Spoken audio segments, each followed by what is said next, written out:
कमाल. जेव्हा तुझा नवरा त्याचे खरे रंग दाखवेल ना तेव्हा हे लेक्चर त्याला जाऊन झाडायचं. नाही आणि मला पण बघायचंच आहे तू हे सगळं कसं फॉलो करतेस ते. तू पण इथेच आहेस आणि मी पण इथेच आहे.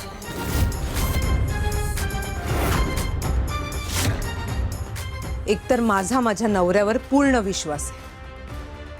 जीव गेला तरी माझा नवरा, माझे अविनाश माझ्याशी कधीच चुकीचं वागणार नाहीत. विश्वास मोडणार नाहीत. आणि समजा उद्या चुकून त्यांच्या हातून अशी कोणती चूक घडली तर मी त्यांच्यासोबत घेतलेले सप्तपदी आठवेन, ती सगळी वचनं आठवेन आणि त्यांच्यासोबत खंबीरपणे उभी राहीन.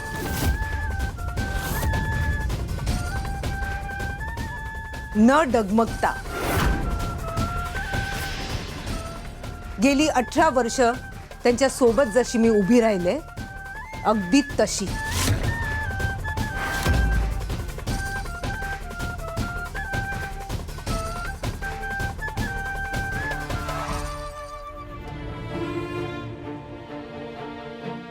डबल डोर घ्यावा की सिंगल डोर? नाही, डबल डोर महाग पडेल. सिंगल डोरच घेऊ. 250 लिटर. काय लपवलंस? कुठे काय? काहीच नाही. पटकन सांग, आता काहीतरी लपवलंस तू. अरे काय नाही म्हटलं ना तुला. ऐक ना राजन, काही कर राजन, पण एक गोष्ट लक्षात ठेवायची. काहीही झालं तरी तू फ्रीज घ्यायचा नाही. हे माझं घर आहे सीमा. इथे मी काय करायचं हे तू मला सांगू नकोस. ठीक आहे, तुला जे करायचंय ते कर, पण त्याआधी ना स्वतःच्या भावाला जाऊन विचार, शनायाने दिलेल्या पैशांचं काय केलंस? तुझ्या बायकोने ते पैसे कुठे लपवून ठेवलेत विचारशील? आहे हिंमत तुझ्यात? ते काय तुझ्यासारखे नाही आहेत पैसे लपवून ठेवायला. हो. अरे मग गेल्या वेळेला तुझ्या भावाने आपल्या हक्काची जमीन परस्पर विकली, त्याचं काय? विसरलास ते? त्यातून आलेले पैसे त्याने घरासाठी खर्च केले होते आणि आत्ताही तो जे काही बोलला ना ते चुकीचं नव्हतं. तेव्हा काय करू मी या माणसाचं? सोडून दे. असं कसं सोडू? असं कसं सोडून देऊ? या घरावर माझाही हक्क आहे. मोठी सून आहे मी या घरची.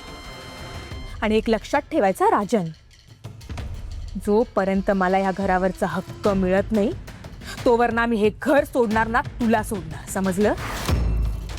आणि उरला प्रश्न त्या फ्रीजचा. जीव गेला ना, जीव गेला तरी तू तो फ्रीज घ्यायचा नाही म्हणजे नाही. आणि लक्षात ठेवायचं आहे,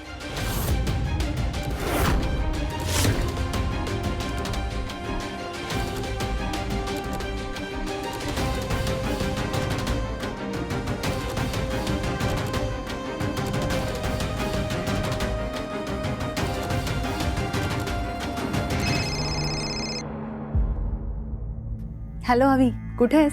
ऑफिसला चाललोय. तुझं काय जेके सरांशी बोलणं झालं का? हो झालंय. काय म्हणाले? काही नाही, तो म्हणाला विचार करायला वेळ हवाय म्हणून. म्हणजे कठीण आहे मग? नो काही कठीण नाहीये अवी. आजवर माझी कोणतीही गोष्ट जेकेने टाळली नाहीये, त्यामुळे ही सुद्धा टाळणार नाही. डोंट वरी. बरं मला सांग, तुझं काय?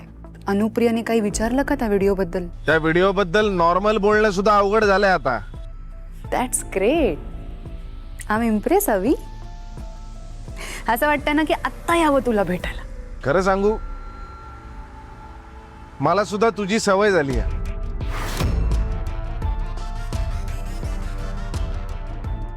माझी तुला सवय झाली आहे. मी राघव आहे का तुझा कलीग, तुला माझी सवय व्हायला? अगं तसं नाही, म्हणजे मी तुला मिस करतोय असं म्हणतोय मी. That's better. पण अवी आज आपल्याला नाही भेटता येणार रे. आणि आज तुझ्याशिवाय अख्खा एक दिवस काढायचा म्हणजे खूप डिफिकल्ट आहे माझ्यासाठी. सेम इयर, माझ्यासाठी सुद्धा.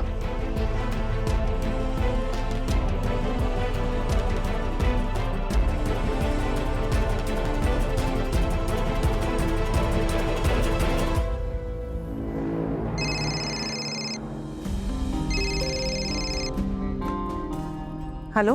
हॅलो अनुप्रिया, अगं मी अपर्णा बोलतेय. हां मॅम बोला. अगं काय झालं, तू बोललीस का तुझ्या मिस्टरांशी?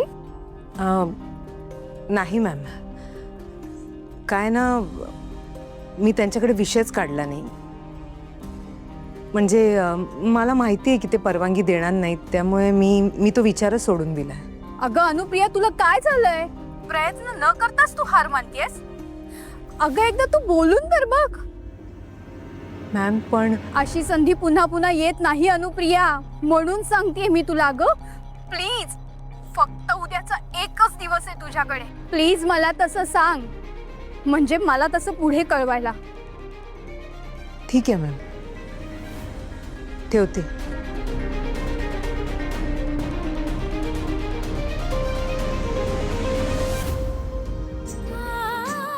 कसं सांगू मॅम तुम्हाला, यांच्याशी बोलायचं म्हणजे विचार करावा लागतो. वेळ काळ सगळं बघून, यांच्या मूडचा अंदाज घेऊन बोलू का नको ते ठरवावं लागतं. आणि आजही यांचा मूड ठीक नाहीये. कसं विचारू आता यांना, कसा विषय काढू यांच्या समोर?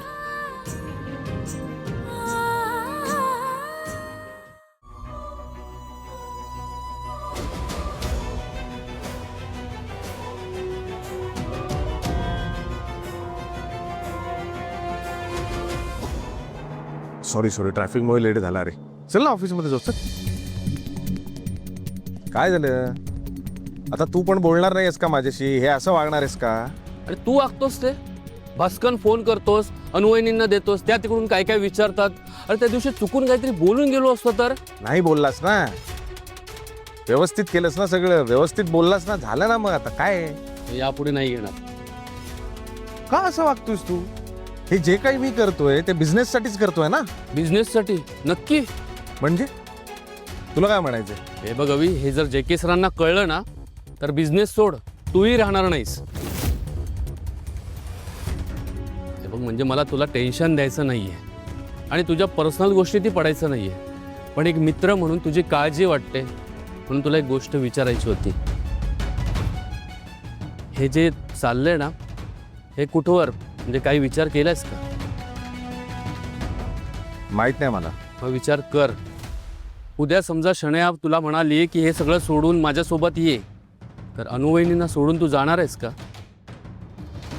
काही संबंधच येत नाही. कुठल्याही परिस्थितीमध्ये मी अनुला सोडण्याचा काही संबंध येत नाही. अरे अनु आहे म्हणून माझं आयुष्य आहे, माझं घर आहे, माझं कुटुंब आहे.